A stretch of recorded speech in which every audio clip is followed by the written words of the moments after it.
I actually got into this by accident. I never wanted to be an astronaut.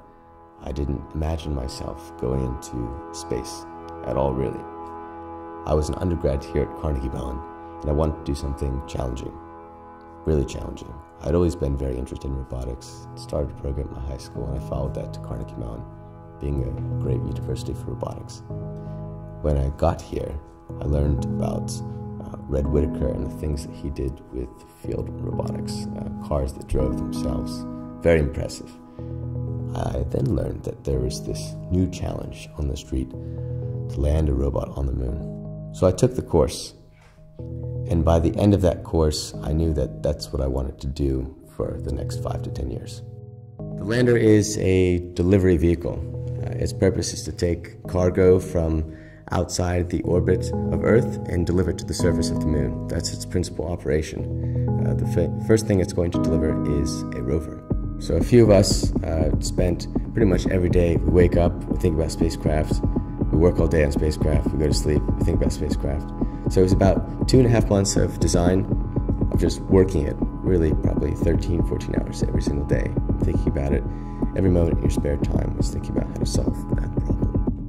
After it's all designed, it's all analyzed, all sent out to the shop. It took about 2 months of planning just to imagine how it would come together. There ended up being 56 parts, 12 unique parts, and over 1,400 fasteners, like putting together a Lego model, so to speak. Building it was probably one of the most challenging things I've ever done in my life. It took about 2 weeks where we were working 117 hours each week. You'd come in and you'd try and get as much done as possible. We had an assembly plan, things that we wanted to accomplish, and the way that works is that there are 2 cones, there are 8 ribs, and there's a plate. Most of the assembly work is just fitting those ribs inside there. So if we were able to install 1 of these per day, that was a good day. One of the biggest problems is being lightweight. You have this thing that's so strong and so stiff, but yet you have to be as light as possible. Primarily, it's a stiffness-driven structure. You want something that's very stiff, very tight, very dense. And that's the reason why our craft looks the way it does, really. Well, the first thing you have to notice is that there are these massive tanks. I mean, they weigh, with fuel, probably something like 1,700 kilograms. It's substantial weight. And when it's being accelerated by the launch vehicle, it's the equivalent load of 16.5 Mini Coopers. So the aluminum structure that we built needs to be able to support that weight in Mini Coopers.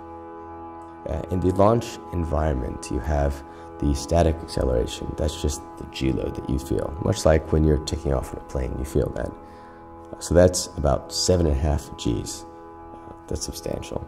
And the other thing that you're concerned about is the vibration. That will excite certain fundamental frequencies of your spacecraft. What you're concerned about is if your fundamental frequencies are close to the launch vehicle ones, because then you could find yourself in a position where the loads that you'll experience will literally rip your craft apart.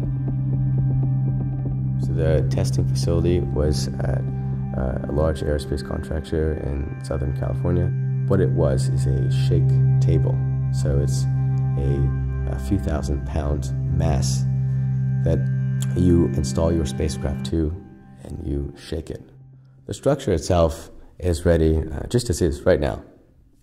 The thing that's missing are the rest of the components. Think about the structures just being the skeleton. You still need the muscles and the brains.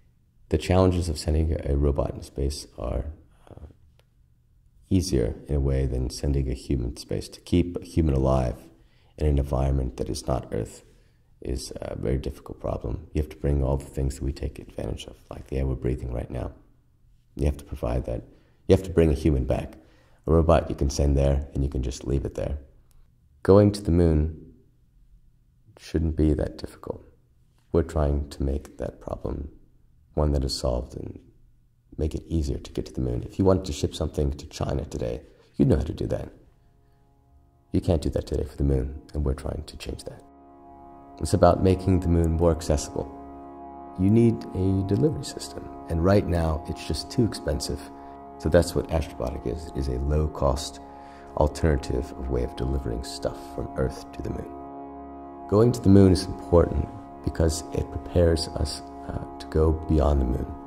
We haven't been to Mars, and you can learn a lot about going other places by going to the moon. You have to learn how to live on another planet. I've dreamed about landing on the moon several times. I can recall one instance vividly from the perspective of being the spacecraft.